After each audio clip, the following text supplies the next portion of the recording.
ভূতের ডাক। রাত তখন প্রায় ৩টা। নির্জন গ্রামের মাঝ দিয়ে বয়ে গেছে একটা পুরনো কাঁচা রাস্তা। রাস্তার ধারে শতবর্ষী এক বটগাছ, যার শেকড় ঝুলে মাটিতে ছুঁই ছুঁই করছে।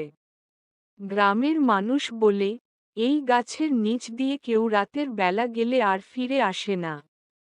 শহর থেকে আসা তরুণ সাংবাদিক রিয়াদ এসব কথা বিশ্বাস করত না। সে ছিল বাস্তববাদী, ভূতের গল্প শুনলেই হেসে উড়িয়ে দিত। তাই যখন তার বন্ধু রাকিব চ্যালেঞ্জ দিল যে গাছের নিচ দিয়ে একা হেঁটে যেতে হবে, তখন সে এক মুহূর্ত দেরি করল না। রিয়াদ রাত ৩টায় একটা টর্চ হাতে রওনা দিল। বাতাস ছিল নিস্তব্ধ, চারপাশে কেবল প্যাঁচা আর ঝিঝি পোকার শব্দ।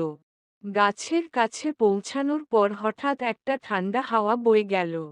টর্চের আলো অদ্ভুতভাবে ক্ষীণ হয়ে এলো।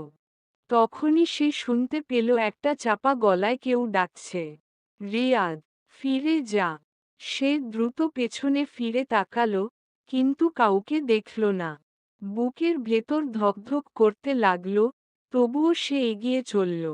কয়েক কদম যেতেই কানে এল নারীকণ্ঠের হাসি। এবার আর স্বাভাবিক লাগল না। টর্চের আলো জ্বলে উঠল হঠাৎ, আর সামনের দৃশ্য দেখে রিয়াদের শরীর ঠান্ডা হয়ে গেল।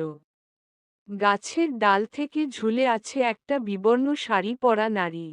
তার মুখ নেই, শুধু একজোড়া রক্তচক্ষু। রিয়াদ চিৎকার করার আগেই সব অন্ধকার হয়ে গেল। পরদিন সকালে গ্রামের লোকজন রিয়াদকে গাছের নিচে অজ্ঞান অবস্থায় পেল। তার মুখে ছিল একটাই কথা, আমি ভুল করেছি, আমি ভুল করেছি।